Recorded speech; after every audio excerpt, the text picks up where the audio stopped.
Beberapa saat lagi Anda akan mendengarkan Ruang Kita. Halo semuanya, apa kabar nih? Masih tetap semangat kan?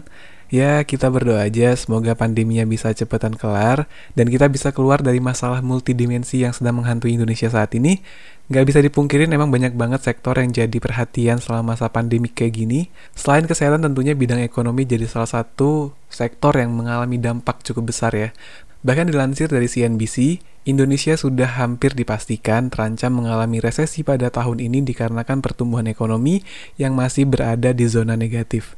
Ya, emang bikin lemes ya teman-teman. Tapi sebenarnya masih banyak loh hal-hal yang bisa kita lakukan untuk mendukung perekonomian nasional di tengah pandemi kayak gini. Salah satunya adalah dengan mendukung kehadiran dari UMKM. Nah, di sisi lain juga pemerintah mengharapkan kita dan menganjurkan kita untuk menggunakan pembayaran secara non-tunai atau cashless karena beredar kabar adanya potensi penyebaran virus ini melalui uang kertas. Jadi dengan melakukan cashless diharapkan penyebaran dari virus ini dapat kita cegah. Lagian sekarang udah banyak banget loh UMKM yang memiliki e-payment gitu. Paling sederhana tentunya dalam bentuk QR Code atau QRIS yang resmi diberlakukan oleh Bank Indonesia pada awal tahun 2020 ini. Dan QRIS ini udah mendukung banyak banget e-wallet atau payment gateway yang ada di Indonesia. Bahkan QRIS ini dapat diakses oleh teman-teman yang mungkin menggunakan e-wallet syariah. But anyway, kalau ngomongin keuangan syariah tuh udah makin meluas ya ternyata di Indonesia. Salah satu yang cukup baru dan cukup booming juga itu kemarin hadir di bidang payment gateway, ada kehadiran dari Link Aja Syariah yang merupakan sub-layanan dari Link Aja konvensional. Dan ternyata kehadiran Link Aja Syariah ini memberikan impact manis buat pengguna dari Link Aja Syariah. Bahkan menurut Head of Syariah Group Link Aja, Wijayanto Jainuddin, setelah dirilis pada bulan April 2020 lalu hingga bulan Agustus 2020 ini, Link Aja Syariah sudah memiliki 185.000 pengguna. Dengan catatan 50% dari total pengguna tersebut merupakan pengguna lama yang migrasi dari layanan Link Aja konvensional menuju syariah. Selain itu, tidak menutup kemungkinan kenaikan jumlah pengguna Link Aja Syariah ini salah satunya adalah diakibatkan anjuran pemerintah tadi yang menganjurkan kita untuk melakukan pembayaran secara cashless di masa pandemi seperti ini.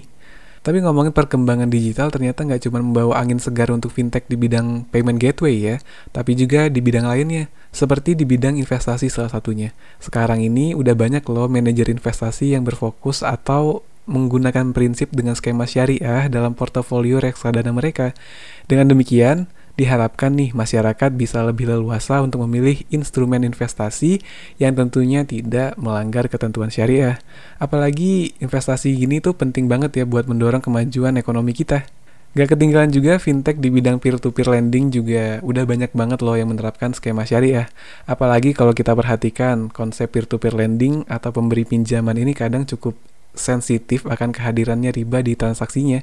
Tentu melihat hal ini, fintech syariah memiliki kesempatan tersendiri untuk masuk dan mengisi kekhawatiran dari masyarakat tadi, dan fintech di bidang peer-to-peer lending ini juga cukup menjanjikan rasanya jika melihat pergerakan masyarakat yang cepat dan juga begitu dinamis di masa sekarang.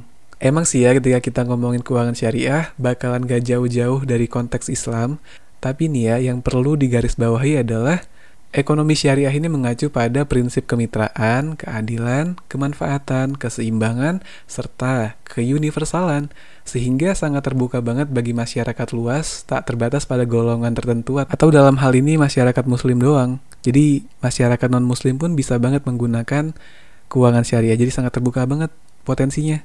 Tapi emang salah satu tantangan yang besar di fintech syariah ini adalah rendahnya literasi di kalangan masyarakat terkait keberadaan layanan keuangan syariah berbasis teknologi kayak gini.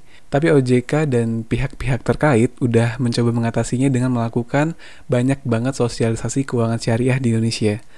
But anyway, semua fintech yang udah kita sebutin di atas tadi bisa banget kita akses melalui tangan doang, nggak perlu jauh-jauh, nggak perlu ribet-ribet, nggak perlu datang ke kantor atau kemana kayak layanan konvensional keuangan lainnya. Dengan hanya bermodalkan handphone, laptop, dan juga jaringan internet, kita udah bisa banget mengakses beragam layanan keuangan syariah di Indonesia. Potensi pengembangan keuangan syariah di Indonesia juga masih terbuka lebar ya. Kalau kita lihat fokus dari Komite Nasional Ekonomi dan Keuangan Syariah sendiri, salah satunya adalah di bidang pengembangan sektor keuangan digital.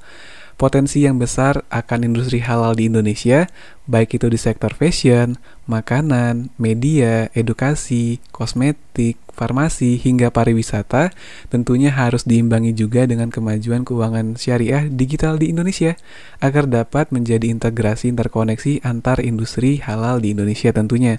Selain itu juga diharapkan pengembangan sektor keuangan digital syariah dapat memfasilitasi transaksi keseharian masyarakat Indonesia.